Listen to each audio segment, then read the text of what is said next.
Say she wants some Marvin Gaye, some Luther Vandross, a little Anita, but definitely set this party alright. Thanks for joining us for another episode of Love, Marriage, and Everything in Between. This is what? Episode 5? Okay. So how are you today? I'm good. Are you good, Silly? Yeah, I'm good. I just got the giggles. We had 2 weeks off, so it felt good to be back recording, talking about some things. A lot has occurred since the last time we recorded. But yeah, a lot has occurred. But I think we want to stick to the script and discuss the movie that everybody's talking about. Yes, Sinners. Woo! That was a good movie. I enjoyed every second of it. How about you? Well, you didn't like it at first, right? Yeah, I did tell DJ that I wasn't feeling it because I was looking at it more so like, I don't watch that demonic stuff. I felt like it was, and it wasn't. When I started looking at it from the creative, spiritual side, it was a great movie, one of my favorites. I do want to see it again because we missed the first, 10 minutes or 15 minutes? Yeah, but like the first 10 minutes, 15 minutes. But I was actually shocked that she was still awake because I really thought she was going to fall asleep. That's my MO. Once I had my popcorn and my Dr. Pepper, I'm out. But I don't know. I know the last time I was in Houston, I fell asleep in the movies. I think because it did, but Hunt Valley is like, I don't know, it just reminded me of like an old school cinema. So, okay. But yeah, it kept my interest. It was a good movie, and it was. So let's break it down. A lot of different perspectives. I saw on Facebook today, an old classmate of mine was saying that it was trash. It was mid.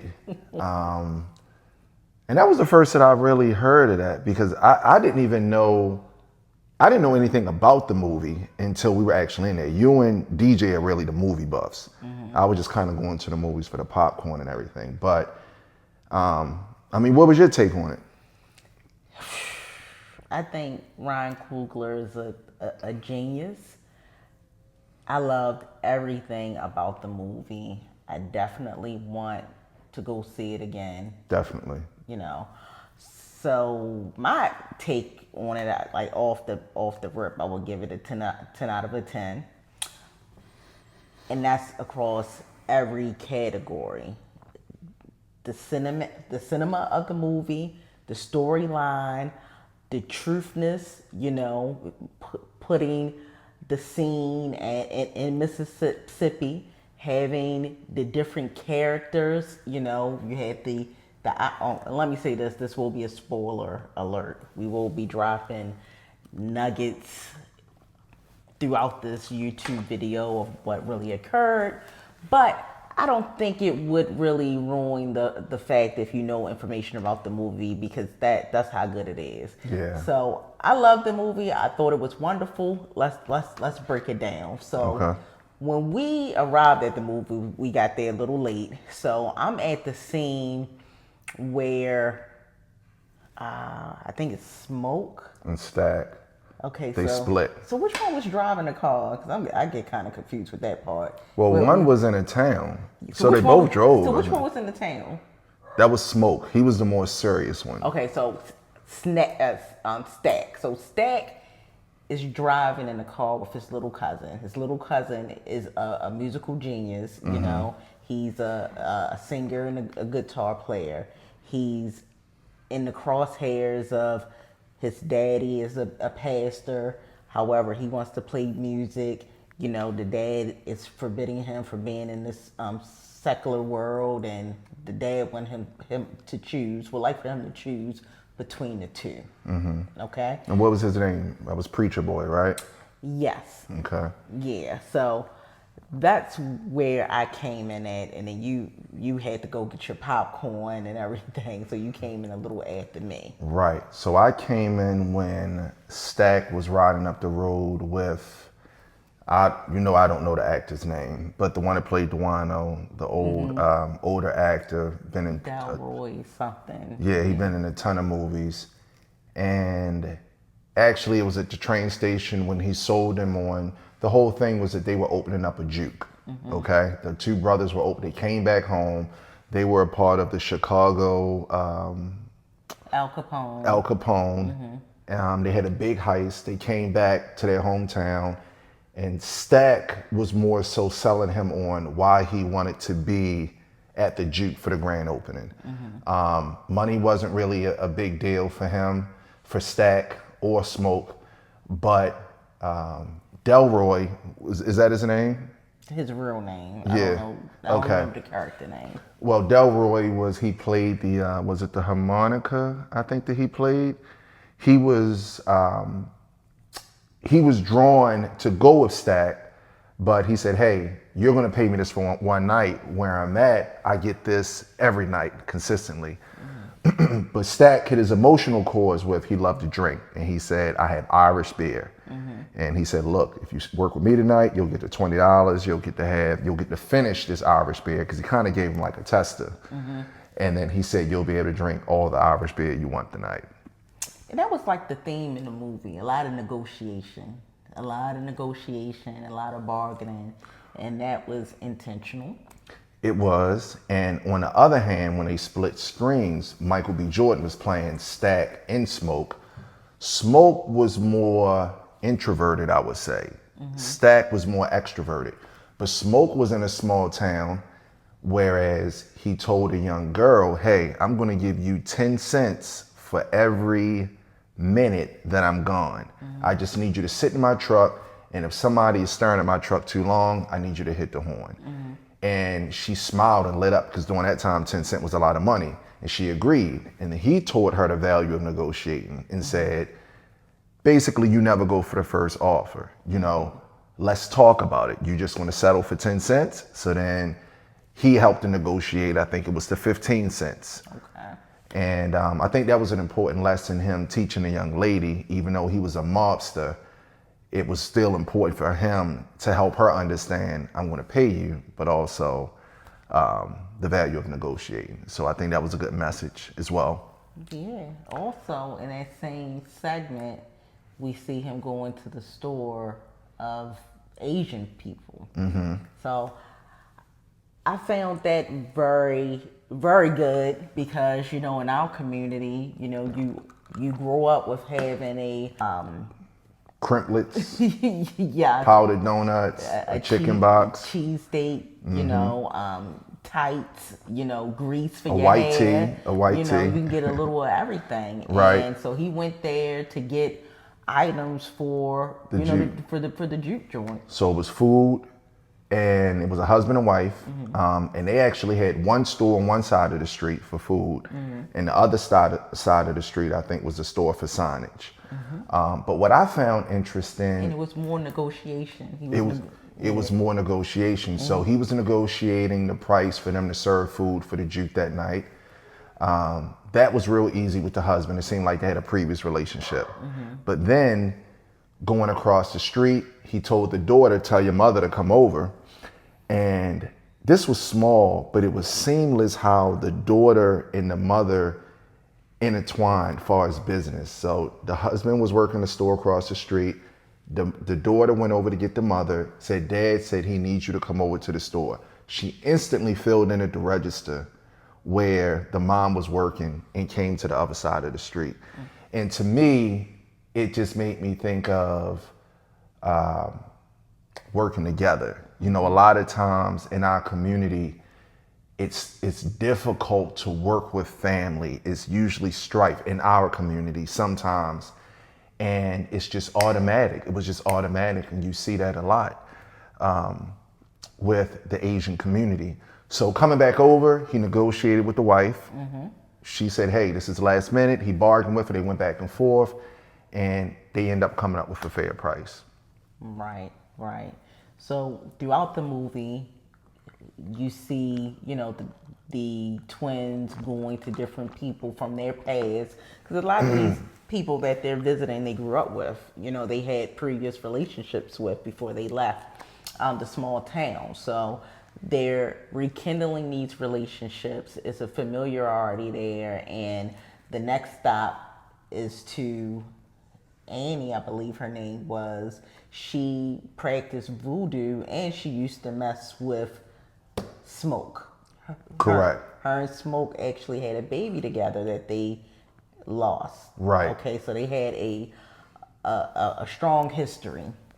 So his scene with her was more negotiation. A little kid came into the store to buy something, but she didn't have US dollars, she had plantation dollars. And so he went to her like, you know, you need to not accept that, you need real money. So they had a little exchange, and so she said, around here, this is the money that we accept. She didn't want his blood money because of the things that he was involved in. Yeah.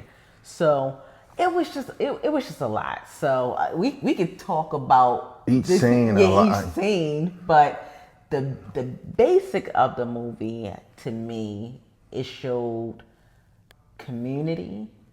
It showed struggle, because a lot of the characters were still sharecroppers. They were Correct. You know, they were still working a field, and it was just still community and joy and happiness. It was peace, because even in a small town, you saw everybody coming and going, but there was a peace, you know. And I hear people say now, like, we have so much more than what our parents and grandparents had, yet our families were still so distant. So we've come so far, but we're so far apart. Whereas it's like they had less, but less was more.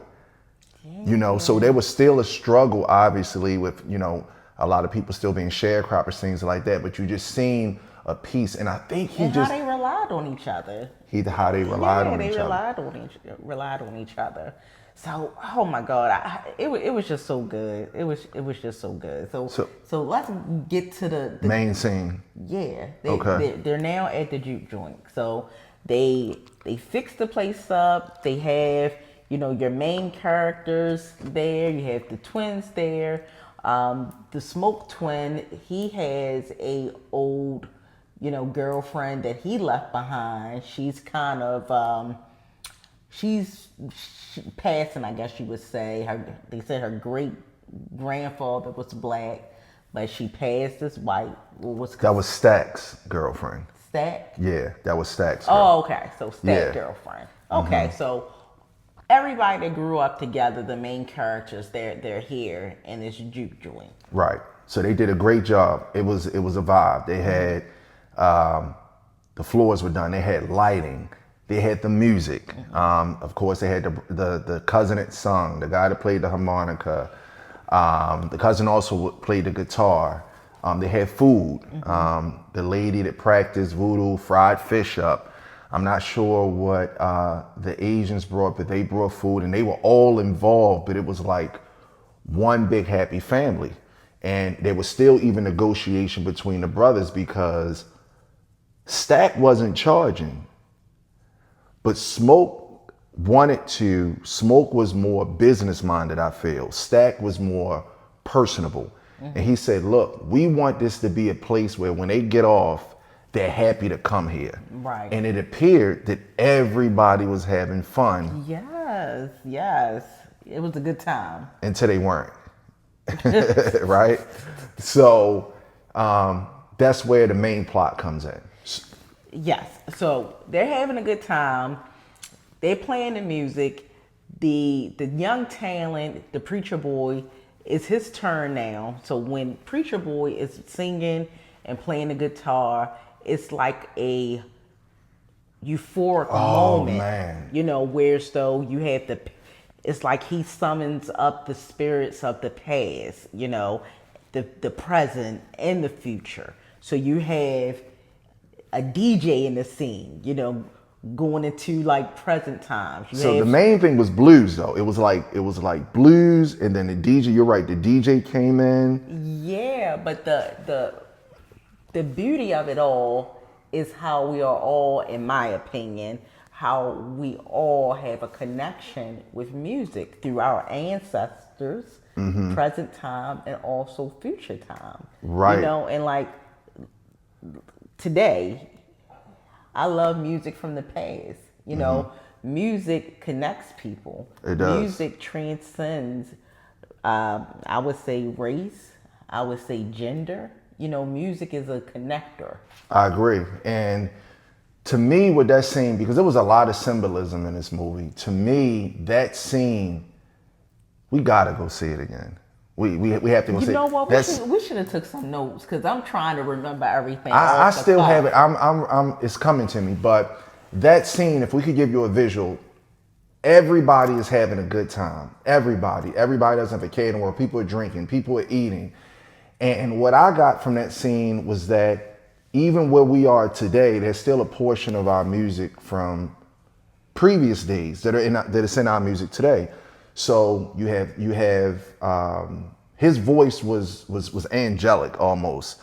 You had the blues, and you heard the deep bass that we hear in a lot of the trap music now. They had and they were saying it like they were like kind of summoning up our ancestors, and it was like a Rick James like character. You seen a girl that was twerking. You seen like an R&B guy, and even though they probably weren't there in the present, it was like the spirit of those people from the music. He was just drawing so much up. Now, prior to that scene, there was a little farmhouse, and a guy just fell out of the sky, right? He was an Irish guy. He just kind of, it appeared, I didn't know that he fell. I thought the scene just cut with him walking. But it looked as if he was burned very badly. He knocked on the door of a white couple, and they came to the door with shotguns, like, why are you here? And then he's pleading with him. He said, look, I've been taken advantage of. They've taken my wife. Please help me. Please help me. And they weren't buying it. But in the back, what did you see? There was a KKK hat on that chair in the background. And they just showed a glimpse of it. And he pleaded with him, and he fell to his knees. He said, I know I'm a coward. I let them take my wife, but please help me. Just don't let them hurt me anymore. And he said, I have money. I could pay you. He said, I could pay you. And was that the gold coins, or was that? He didn't whip it out, but Yeah. that's just the thing. You see mentioning of money and negotiation. That was another negotiation. That was like the theme, one of the themes, I would say, of the movie. Right. And when he when he told them that, that's when they kind of embraced him, and they told him to come in. Right? So a few moments later, the indigenous people showed up, and they were, I forgot, what did they call them? Chata. Yeah. They were looking for him, and they warned the couple. They said, if he's here, please let us get him. It was about 5 or 6 of them. Meanwhile, the sun is going down, and the woman emphasized, they're not here. The man walked close. He said, please, if he's in there, he's a very dangerous soul. Let us help you. So she then called for her husband, who never answered. Right. And then one of his affiliates said, hey, the sun is going down. Let's get out of here. Now, to me, it's still over my head, because I didn't know at that point that it was a vampire movie. Oh, you did? I didn't know it that, again, I just went to the movies with y'all. Okay. I didn't know anything about this movie. Okay. So it made sense later as to why they wanted to leave when the sun was going down, obviously, because vampires thrive in darkness.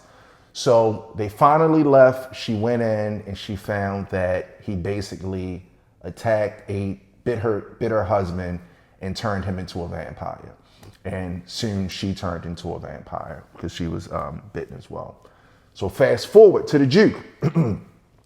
The voice of Preacher Boy was just so magnetic. It was so vibrant. I mean, that scene alone, it's just hard to explain. You have to see it. But it summons them up because we don't know the distance or how far the initial vampire was with the couple that he bit as well. But they began walking up to the juke and they looked out of place. Obviously, everybody that was at the juke was black with the exception of the one young lady that they said could pass for fair skin and the Asian couple. Yes, so let me pause you right here. So the particular scene that you talked about where it's the Irish vampire, which is the leader, he's the one that's biting and turning everyone into vampires. It made me look at it like how it is in real life, honestly. You have a bunch of black people having a good time in our own world. Minding our business. Yeah, minding our business. And you know what? I want to intrude. They're having a good time. Let me see what's going on over here. Let me see what they're doing. Let me see how I can extract. So they go there and they're bargaining at the front door saying that they just want to come in. They just want to come in. They want to play with them. They said, we want to play with you. They said, we're musicians as well.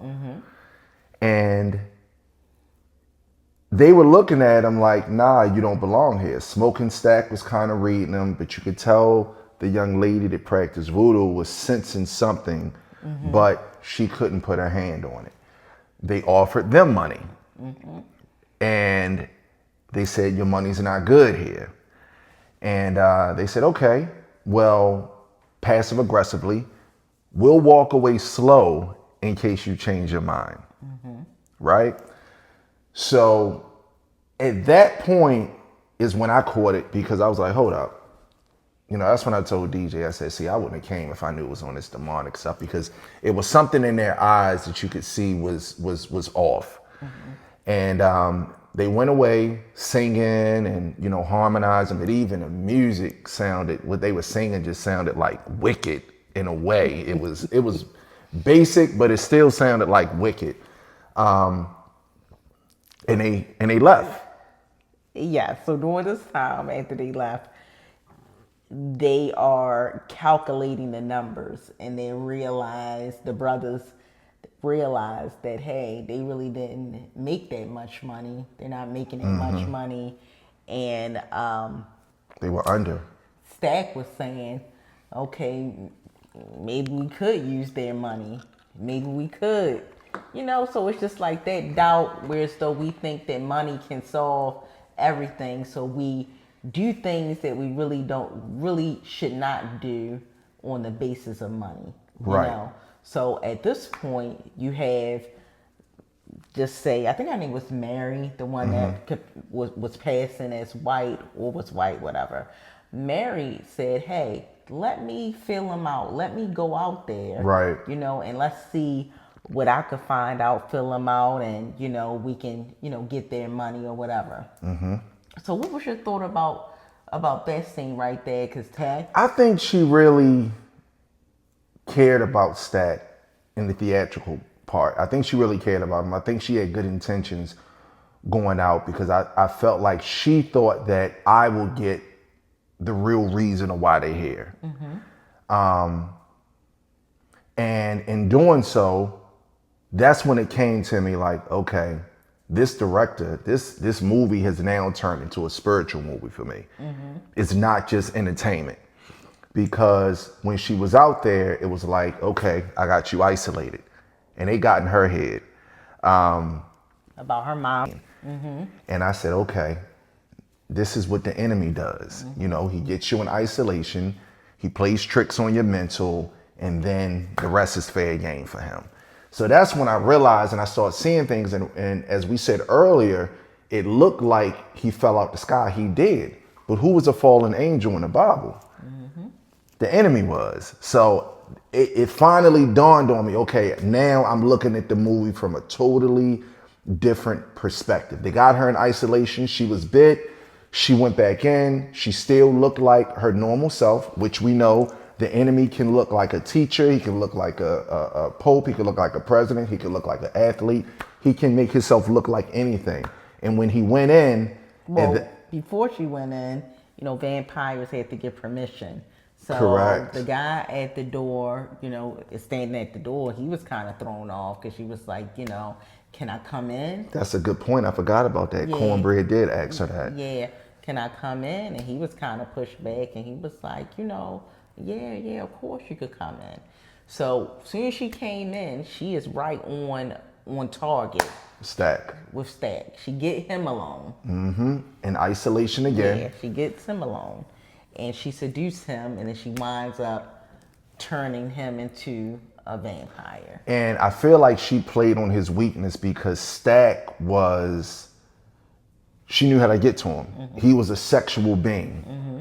Smoke was more militant and in the way that he thought. So she got him and she seduced him and obviously took him out. And then at that point, when Preacher Boy and Smoke discovered him, Smoke shot at her multiple times with a gun. He did hit her. Mm-hmm. She fell to the ground, ran out. He kept shooting and she kept running. And that's when the lady that practiced voodoo advised, that's a haint. I thought she was saying it was a hate, but you said they were saying it's a haint, right? Mm-hmm. And she said, that's not her. And I don't think they still put it together yet, but they knew something wasn't right. Right. So at this point, a lot of things is going on. I think Cornbread went to go use the bathroom. Cornbread who was like a bodyguard. He was guarding the door. He went to out in the woods, and then he was just gone. They were able to get him and turn him into a vampire. So once they were turned into a vampire, the vampires used their manipulation to try to get back in.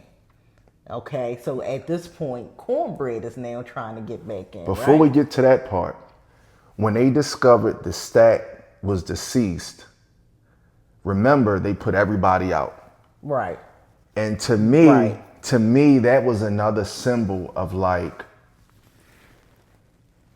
a lot of times as humans, when we're going through something, we shut everybody out. Because there was only a few people that was aware the Stack had passed. That was Preacher Boy, Smoke, the old singer, the old actor that played the harmonica, I believe, and the lady that voodoo. It was another guy. Oh, and it was? Annie, the Asians was there. They were there as well, right? So at that point, the gentleman that was playing the harmonica, we probably need to do a part 2 after we see it. Yeah, I think because we should have had notes. But it was so good. We just got to talk about it. It was just like so much. We could do a part 2. It's a lot. It's one of those movies that when you see it again, it's going to break more things down. But to me, going back to after they realized the Stack was deceased, he came out the room and everybody heard the gunshots and was like, what's going on? And they put everybody out. They said, you gotta go. So for me, it was like, man, that's what we do. We're going through something. Instead of us using the community and empowering ourselves and feeding off the energy of people that want to help us, we close everybody out. So at this point, they closed everybody out into the wilderness where the vampires were. They don't really know they're vampires, but they're thinking the best thing to do is just get everybody to go home, right? They shut them out. They close the doors. And as they start putting things together, that's when the voodoo lady realized, hey, we got to get garlic and water. We have to get wood, all of these different things. That vampires, there's only one way that we can destroy them. And that was a part for me. It was like, wow, it's like, man, we do that a lot. We're better with numbers, but we don't realize it. So that's a good point. But also to back up, when the Irish vampire came to the front door before Mary even went out, when he was trying to negotiate to get in before he turned Mary into a vampire, he asked, how come she gets to come in there and we don't? And Annie said, she's family. She's family. She's family. So Yep. Yeah, so that was a good like point out there where so a lot of times us as black people We embrace everybody. yeah, we embrace everyone. We're so loving. We are really inclusive, you know, where so anybody can get invited. You know, we just want to have a good time, love, you know, just know that you're good people. We're very welcoming. And they welcomed her. They welcomed her. They welcomed her. And a lot of times you see that in our world where so you can go to a white person can come to a black club and be comfortable. We're not going to bother them, you know. But I have been in certain environments where though I haven't felt too comfortable, right. you know, right. being the only black person. But with us, we're going to make people feel comfortable. So. And then the symbolism of that, to me, it was like we do that, and then usually those are the situations in which we end up regretting sometimes. And they regret it, you know, because they were so comfortable with her, obviously not knowing that she was a vampire, but that comfortability allowed her back in, and that's when everything broke loose. Yeah. Once they let her back in, that's when, you know, we really started reaching the climax of the movie. So everybody's finally out. And I don't know how many people was there, 40, 50 people, I don't know. But all of them were bitten by the vampires. So they're having a whole little ritual, singing the songs. And it goes back to the Bible because we know the enemy was the minister of music. So everybody's singing, they're dancing. And so now it's like the juke joint is outside in the wilderness, but with all of these vampires. Yeah, but I wouldn't say it's like the juke joint. It's what would I call it? It's what they say, culture vultures, or you know, it's they're having their own party outside, but it's not the same. It's not the same, it's right? Not the same. So what do you call that when something is taken? Culture vultures. You said it. Yeah. Okay. Culture vultures. Yeah. Yeah. So it's not the same. But they think they're having a good time. They're partying. They have the people that were in the juke joint. Now they're vampires, and they're singing their own tune. They're dancing, but it's still not the same as how we hit it. Yeah, and I think the part that you made me aware of too that I didn't. I think I saw it, but I didn't really realize it and conceptualize it. Was that the vampires took on the memory of the people they bit as well. Yeah. So that was another thing that, like, I know they always say speaking, I don't want to say speaking like the power of the tongue, but it's certain things that you don't say, you don't want the enemy to hear, so he can play on that. And by him having access to that memory, he was able to play on the emotions of the individuals that were inside that he needed.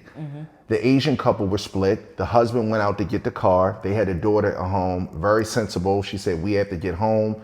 And I believe they had a strong love for stack and smoke as well. But at the end of the day, they had a child at home. And she's like, look, let's get home.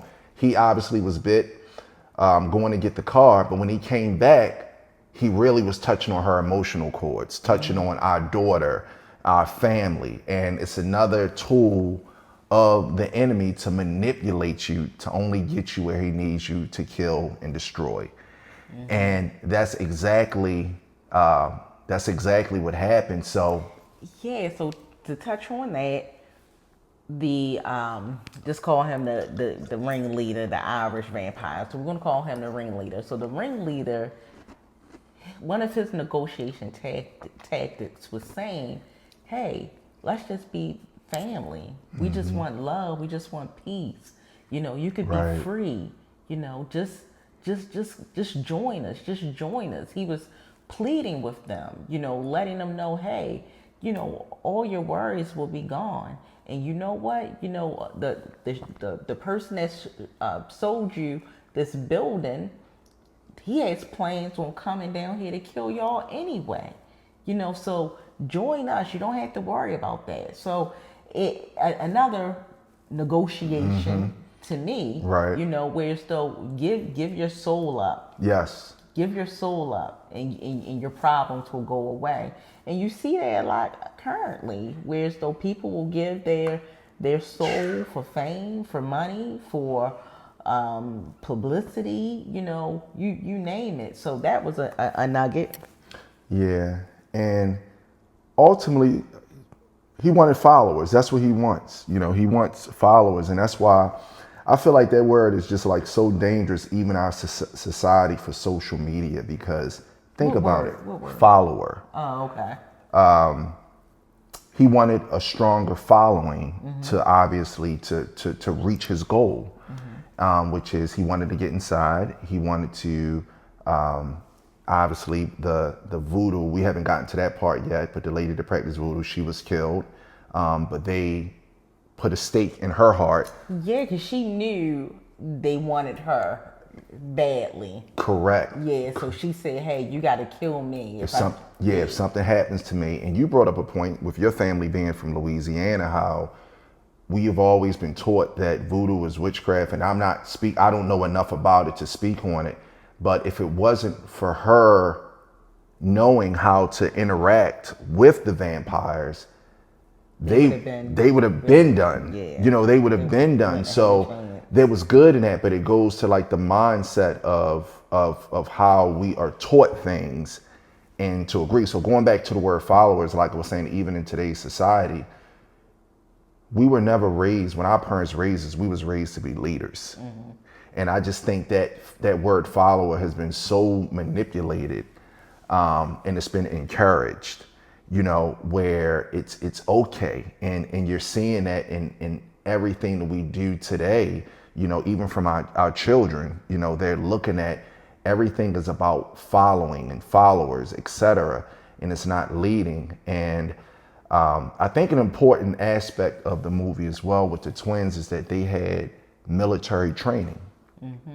And we're starting to see a lot of movies where the hero or the heroine has that military training, which is speaking to me. And I know it's speaking to you too, because I know you want to be a little Rambo. But it's something to think about. It's just something to think about. How he brought everything together in this movie was just. It was genius. It was so genius. It was genius, and for me, I love history. So how he had the Irish man, which they were indentured servants as well. However, they were able to get their freedom with working a certain number of years, but they worked right next to our ancestors in the cotton fields and everything like that. However, to bridge a further divide, okay, you have your freedom and indentured servant. You're no longer an indentured servant, so we're going to make you the overseer. Okay, so we're going to make you, when they had the police, the paddy rollers, in Boston, the majority of the police department back in the day were Irish, but they started off, being indentured servants. They were in a bad place, they were in a bad place. So that was a good history nugget thrown out. They had the Native Americans in there. They had the Asian aspect of Asians being smack dead in the black community, so it was just so many historical points that he hit. And even with that part, with the Asians being in the community, it just further shows how our income goes to them and it goes directly out of our community because it doesn't come back. It's not reinvested into our community. Right. So even though because I know, like on Lock Raven, everybody at some point loved Chicken Paul. Those people in that store, they were like remarkable. But at the same time, there was never a reinvestment in our community. So yeah, we did have great relationships with them because we got our Clorox from there. We got our River Rice from there. We got our Pepto-Bismol from their stores.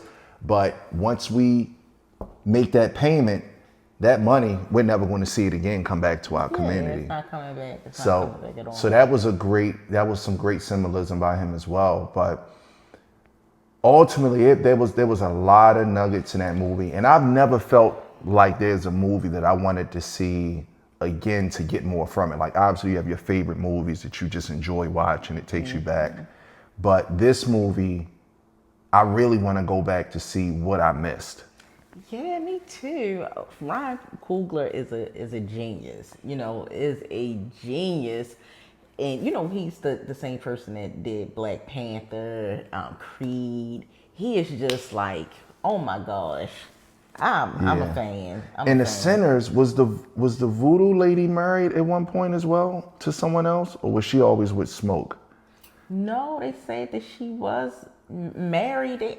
I never seen the husband. I don't know if they showed him in the beginning, but they were saying, like their promo for the movie, they said we're all sinners. So I know they mentioned Mary. She was married. She was married. Annie's supposed to have been married as well, but the promo was like we're all sinners. Correct. That was their promo poster. So it was just good. We could talk about this all night, but we probably would have to do a part 2 since we're wrapping up. Yeah. So is there anything you want to close with? And we didn't give you guys the ending. Definitely go see it. It's amazing. Next time we should have some notes. Yeah. It was just so much. It was deep. It was, but I think it was interesting. Even though we missed the beginning, it started in the church with the father and preacher boy, and after all the trauma and after surviving, he ended up back at the church. And to me, I think that was a great sign. It all starts with God, and he found his way back.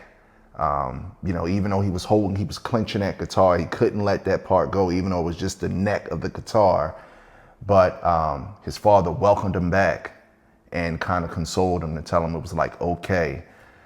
So I think... I didn't get that. I didn't get that. What did you get from that? I didn't get that the father welcomed him back, because the father told him to drop the guitar, and he refused to drop the guitar, so he left. He left the church. So... But the father came down from the pulpit.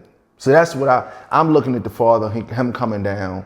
You could see that his son had been through some type of trauma. And he said, let it go, let it go. And his son never let it go. And he left. You're right. He left. You're right. So You're it's right. like the father love was with conditions, which was another nugget, because God loves you unconditionally. Right. But the father, the pastor, had conditions. Yeah, I'm gonna welcome you back in. You're my son. I love you, but you gotta let this go. You drop it. Drop the guitar. So it was a lot of spiritual nuggets in there, and also with the Irish vampire, he knew the word too. He knew what, because at one point they were saying the word, and he would finish it, and we know that from the Bible as well, that the enemy knows God's word. It's just how he applies it and how he manipulates it. And throughout the movie, there was nothing but manipulation, playing on people's pain, and it helping them think that it was going to turn to prosperity. They kept offering money. Even at the end, when the guys that sold the juke joint to them, what did he do? In his last breath, he was still offering money. So Stay in my life. I had money. Money isn't everything. Money isn't everything. So if you haven't seen Sinners, check it out. It's definitely a movie that you might want to see twice, maybe even 3 times. Congrats to Brian Coogler. That's his name. Ryan Coogler. $61 million the first weekend. I think it was $90 million for them to make it. So hopefully by this weekend, they would have doubled that. I'm looking forward to seeing it again. And I might even see it 3 times if I feel like I missed something. But we definitely need to be on time this time. Yeah, amazing movie. Amazing. Well, until next time. Until next time. Yeah. Hopefully it'll be a Sinners 2, but we do got to get an outro. No Sinners 2. This got to be a No. We're going to review the Sinners. Maybe we'll do a Sinners Part 2 review. Yeah, because this was kind of like choppy and hood, but it was so like good. all over the place. But we wanted to talk about it. Yeah, we've been talking about it so much offline. Like we can't stop talking about it. And this one last little part. You said that 3 times already, the last part. Yeah, I did. We are over time. Okay, we'll save it for part 2. Say it. No, we're just going to talk about what our son was saying. Like, he was mad that the Asian lady welcomed the vampires, and we didn't go over that part. Right, go ahead. Yeah, so what I was telling him is that when she realized that they had the memories of her husband, she realized that, hey, they know where to get my daughter from. So she wanted to fight them and try to, kill them to save her daughter. So that was another aspect where as though I'm going to risk it all. I'm going to risk everything for my child. Motherly. That's the nurturing part of a mother. Yeah. Absolutely. So I felt that, like, my son, he wasn't getting that part. Like, why would she do that? Why would she do that? But I get that. You're going to take those sacrifices. But it's just so many little nuggets, little real things that you will actually take away and have you going down a rabbit hole. Very good movie, well directed, well written. The themes, the symbolism, it hit on everything. And in closing, if you do check out Sinners, don't look at it from only an entertainment perspective. Go there with an open mind and pay attention to everything. This is not the movie to go to the restroom on. This is not the movie to check your IG. Go with an open mind, look at it from a creative standpoint, and I think you'll enjoy it. All right, until next time, be blessed, be safe. That she wants some Marvin Gaye, some Luther Vandross, a little Anita, but definitely set this party alright.